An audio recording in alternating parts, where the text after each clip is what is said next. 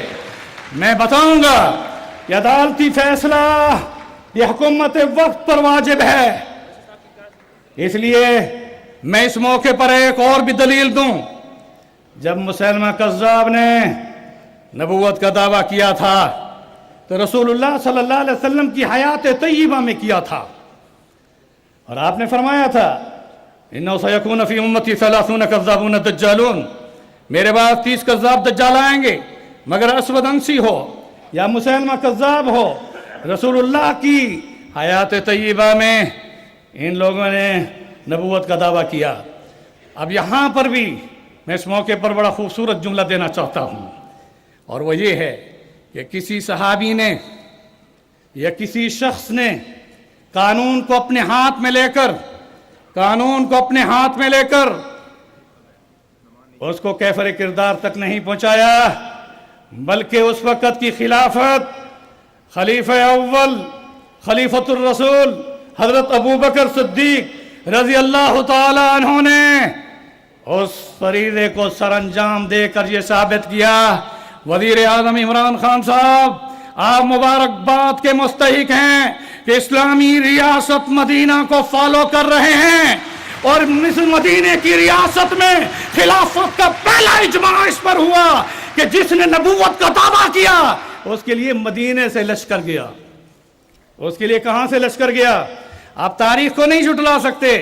رسول اکرم صلی اللہ علیہ وسلم کے بعد مسیلمہ کذاب کی سرکوبی کے لیے جو لشکر بھیجا گیا، اس میں بدری صحابہ بھی تھے، احد کے غازی بھی تھے، 25 غزوات والے غازی بھی تھے، اور پھر اسلام کی تاریخ میں حضور کے یعنی 23 سالہ بعثت میں یہ جملہ دے کر میں ختم کروں گا، آپ کی بعثت کے 23 سال میں اسلام کے احیاء اور دفاع میں صحابہ کرام نے جو قربانیاں دیں اور ان میں شہادت جو حاصل کی، اس کی تعداد 259 شہداء کی ہے، مگر خلافت صدیقی میں جب ذات نبوت کا معاملہ آیا تو وہ صحابہ کرام جو مدینہ کی اسلامی ریاست سے نکلے، وزیر اعظم صاحب آپ اسلامی ریاست مدینہ کا جب نام لیتے ہیں تو ہمارے دلوں میں آپ کے لیے دعا ہوتی ہے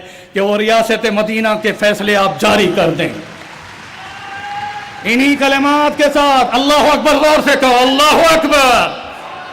میں اس موقع پر بتاؤں گا، سنو، مدینہ سے لشکر روانہ ہوا، یمامہ میں مارکا ہوا، پوری تاریخ 23 سالہ بعثت میں رسول اللہ کے ہاتھ میں جب جہاد کا جھنڈا تھا، ریاست مدینہ کی سربراہی تھی، اس میں تو 259 صحابہ کرام اسلام کے لیے شہید ہوئے، مگر ختم نبوت اور ذات نبوت پر 1200 صحابہ شہید ہوئے۔ اس موقع پر آپ کو احساس دلا رہا ہوں کہ ایک مارکہ ختم نبوت جو مسیلمہ کذاب کے خلاف لڑا گیا، اس میں مسیلمہ کذاب کو حکومت وقت کے فیصلے کے ساتھ کیفر و کردار تک پہنچانے میں 1200 صحابہ شہید ہوئے۔